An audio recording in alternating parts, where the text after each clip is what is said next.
Chapter 27. The Covenant and the Mercy. Deuteronomy chapter 7, verses 12 to 16. Wherefore it shall come to pass, if ye hearken to these judgments, and keep and do them, that the Lord thy God shall keep unto thee the covenant and the mercy which he sware unto thy fathers. And he will love thee, and bless thee, and multiply thee. He will also bless the fruit of thy womb, and the fruit of thy land, thy corn, and thy wine, and thy oil, the increase of thy kine, and the flocks of thy sheep, in the land which he sware unto thy fathers to give thee. Thou shalt be blessed above all people. There shall not be male or female barren among you, or among your cattle. And the Lord will take away from thee all sickness, and will put none of the evil diseases of Egypt, which thou knowest, upon thee, but will lay them upon all them that hate thee. And thou shalt consume all the people which the Lord thy God shall deliver thee. Thine eye shall have no pity upon them, neither shalt thou serve their gods, for that will be a snare unto thee. Deuteronomy chapter 7, verses 12 to 16. This is a text which is usually given a brief and hurried treatment. It is an embarrassing text because it is too specific, and vague promises by God are for many people easier to deal with. The text is, first of all, totally at odds with, quote, spiritual, end quote, interpretations of biblical faith. An essential link is declared between our faith and the material realm. It is not an infallible link, but it is an essential one. It does not say that all who are godly will be healthy and will not be barren. For God's own purposes, for example, Sarah was long barren, so too was Rachel, and a century later, Elizabeth, the mother of John the Baptist. Both fertility and barrenness, health and sickness are in God's hands, and both have his sovereign purpose in mind, and all things can be blessings or curses. Normally, however, the essential link between our faith and our material lives must be seen as the text declares it. Second, diseases in particular can be a part of God's curse on a people. In verse 15, mention is made of the evil diseases of Egypt, all well known to the Hebrews. Well into the present century, these were many and included such diseases as elephantiasis, various boils, eye diseases, and bowel infections. By mid-century, 20th century man with a variety of powerful drugs felt that these ancient curses were nearing an end. Now, however, a variety of diseases and viruses threaten the life of a sizable part of mankind. As against these and other plagues, God would protect the covenant nation. Third, there would be material prosperity and agricultural fertility and abundance if they were godly. This would be by God's blessing, so that the credit would not be theirs, but God's. To assume otherwise means that we hold the natural realm to be the more determinative than God himself. This heresy of naturalism reduces God to an influence rather than the determiner. History is not determined by man nor by natural forces, but essentially by God, in whose hands man and nature are but instruments. This text radically ignores the naturalistic interpretation of history. The religions of antiquity strongly affirmed naturalistic determination, so that our text speaks against the faith of the times. Israel's sin in the centuries that followed was to lapse regularly into Baalism, into naturalistic determinism. Fourth, verse 16 affirms military success for the covenant people.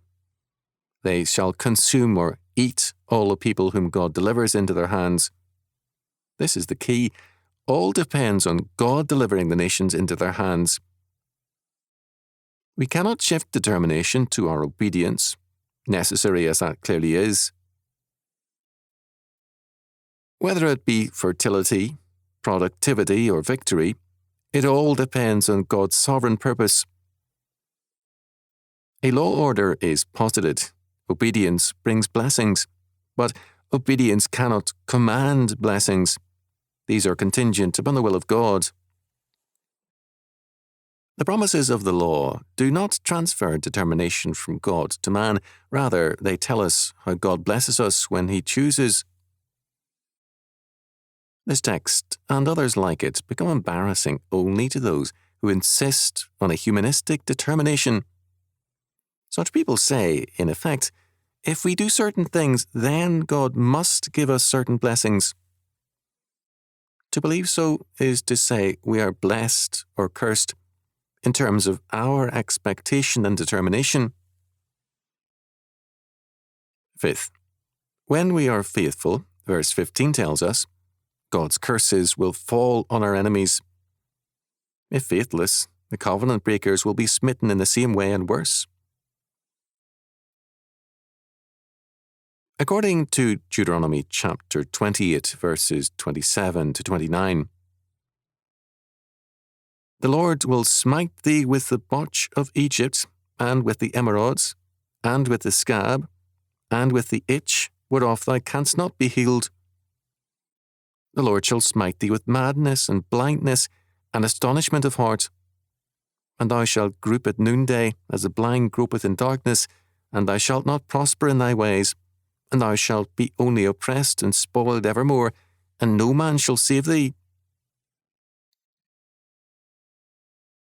In Deuteronomy chapter 30, verse 7, the promise is the same as in chapter 7, verse 15.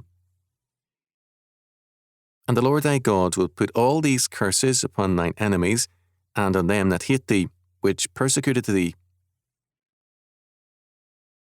Sixth, the very fact that these things promised by God are blessings makes it clear that determination rests in God's hands. We receive blessings or favours, not earnings. The giver determines the gift, and what we receive may be other than what we desire, but it is what God purposes in terms of an eternal plan. Seventh, everything, even then, is conditional also on our obedience. Verse 12 begins, If ye hearken to these judgments, or if you listen and obey these laws, or as a return for your hearkening. Our immunity, verse 15, to the foul diseases of Egypt is also conditional upon our obedience. Clearly, immunity to diseases has a fundamentally religious aspect. In verse 14, the promise is, Thou shalt be blessed among all people. Too often in studies of diseases, we have a one-way perspective. We read of the diseases which white men gave to the natives of the Americas. The fact is that the natives had various diseases prior to the coming of the Europeans. Although there were exceptions, much of the reported transmission was from the Europeans to the natives, who were supposedly in better health. Scholars have not, to my knowledge, studied the relative immunity of the Europeans. In Africa, many Europeans died at first but soon gained either a resistance or an effective medication. Eighth, as an aspect of the relationship between biblical faith and the material realm, we have in verses 13 and 14 the plain assumption of an essential link between a godly faith and the productivity of the earth.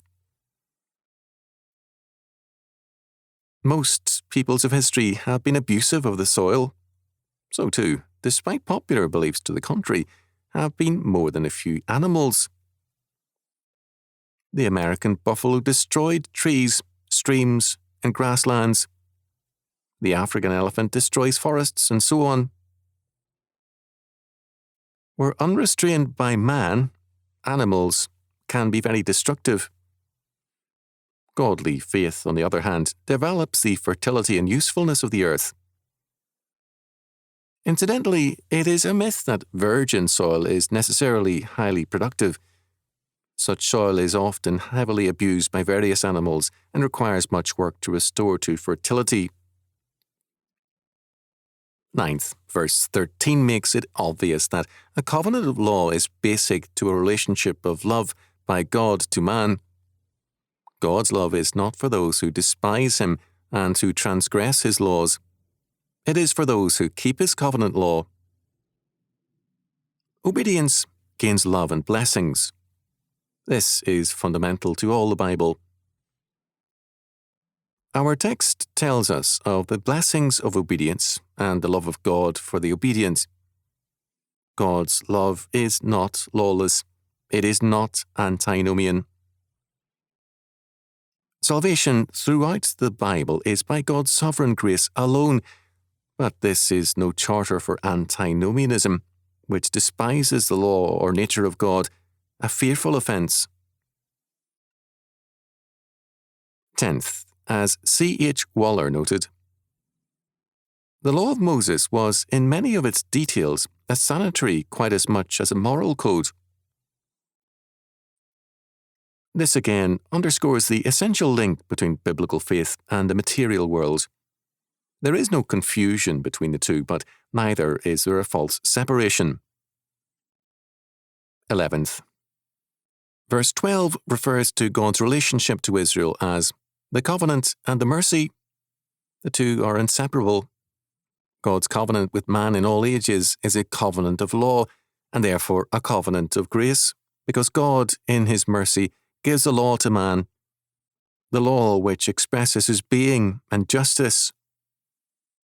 This term, the covenant and the mercy, makes it clear that law and grace cannot be separated, and that all God's blessings and providential care are aspects of his mercy.